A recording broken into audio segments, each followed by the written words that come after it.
galerinha, beleza? Aqui é o professor Fernando do canal História Fácil. E no vídeo de hoje, o último vídeo desses movimentos comunistas, nós vamos falar de quê? De Revolução Cubana. A tão falada Revolução Cubana aqui na América Central.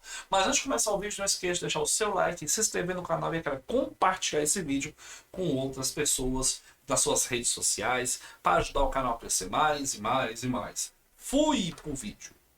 Vamos pro vídeo. Eu quero ir para o vídeo. Se tirando a brincadeira, vamos falar então da chamada Revolução Cubana. Mas para poder entender a Revolução Cubana, nós temos que entender que Cuba é um país amordaçado, pressionado, aprisionado por ora pela Espanha, posteriormente pelos Estados Unidos. Tornou-se uma das primeiras colônias espanholas da América e no final do século XIX foi alvo de crescente interesse dos Estados Unidos, vinculado àquela chamada política, chamada doutrina Monroe, a América para os americanos, e até mesmo a política do chamado Big Sting, o grande porrete. A luta para a independência foi longa pelo fato da burguesia do país manter estreitas relações econômicas com a Espanha e com os Estados Unidos. Diante disso, podemos falar que a partir de 1868, nós temos se forma um exército de libertação, liderado por Antônio Macedo, que depois de 10 anos de luta, o movimento foi dominado. E em 1895, o poeta e revolucionário José Martí desembarcou em Cuba disposto a lutar pela independência dos cubanos, sendo morto um mês após o início da luta. Com isso, meus queridos, o governante norte-americano tinha interesse em controlar Cuba e afastar o domínio espanhol. E para isso não queria que o governo cubano totalmente independente.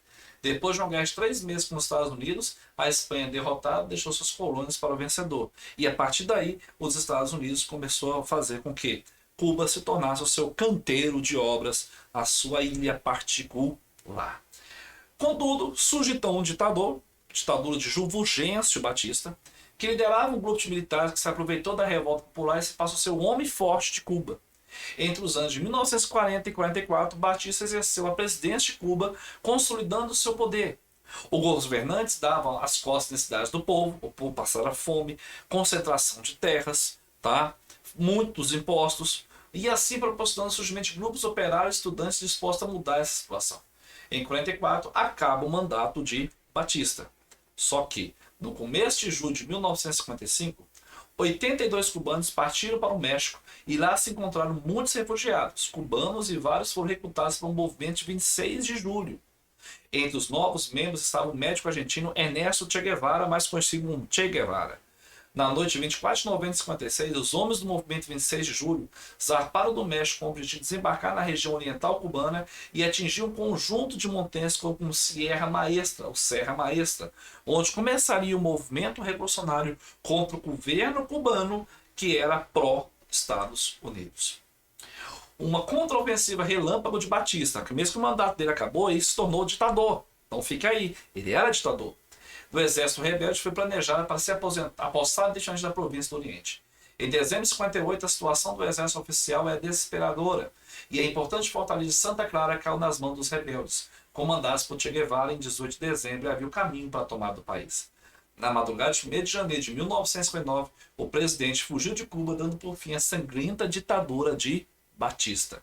Então, assim, Batista sai, começa um governo com a liderança de Fidel Castro e, é claro, Che Guevara. Aí nós temos a imagem de Che Guevara e Fidel Castro, após a saída de Fulgêncio Batista. A revolução numa encruzilhada. Por quê? O movimento de 26 de julho pretendia limitar a presença estrangeira na economia do país e assim realizar a reforma agrária e implantar uma verdadeira democracia. No dia 17 de maio de 59 foi anunciada a Lei de Reforma Agrária, havendo protestos dos grandes proprietários que era contra essa redistribuição de terras para aqueles menos favorecidos. A revolução estava então numa encruzilhada. A reforma agrária entraria em choque com os interesses não só dos grandes proprietários, mas também dos Estados Unidos. Contudo, novas medidas foram tomadas pelo governo para aprofundar a reforma agrária e não recuar.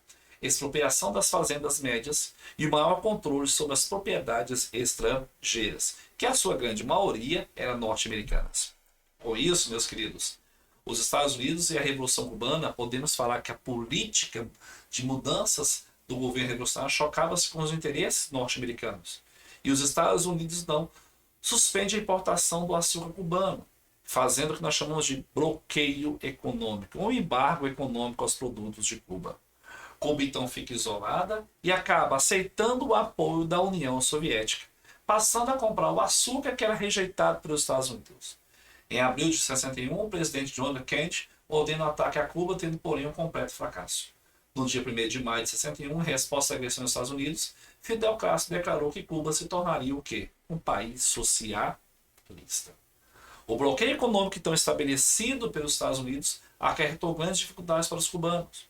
Pouco a pouco, Cuba vai criando condições para melhorar a vida da população, milhares de escolas foram construídas, e iniciadas então importantes transformações socialistas da economia, visando modificar o modelo de desenvolvimento do país. Grandes campanhas de saúde e a garantia de alimentos melhoraram a vida de milhões de cubanos. Che Guevara, então, tentou construir um centro de treinamento para novas guerrilhas nas selvas, mas em 8 de outubro de 67, Che Guevara é assassinado, não em Cuba, em outro país da América do Sul. Ok? Mas Fidel Castro assume o poder em si, propriamente dito, e com a vitória da Revolução, Fidel se torna o quê? O grande líder de Cuba. Estabeleceu até mesmo um governo ditatorial na ilha. Opositores políticos são censurados, as eleições passam a ser controladas por um partido único, comandados por próprio Fidel. Ocorre então a crise nos países da economia socialista do leste europeu, no final dos anos, início dos anos 90, e principalmente abala profundamente a economia cubana. Com essa crise e o bloqueio dos Estados Unidos, inicia como uma abertura ao capitalismo propriamente dito. Ok? E Cuba hoje vive um grande atraso principalmente econômico, vivendo basicamente sua receita do turismo, de viagens e de produtos agrícolas e primários. Ok? Belezinha? Galerinha, se vocês gostaram aqui dessa sequência de vídeos, nós falando sobre movimentos comunistas, dá o seu like aqui, se inscreva aqui no canal, ajuda o canal a crescer, vai lá no Discord, dá sugestões de novos vídeos, novas aulas. Aqui é o professor Fernando do canal História Fácil.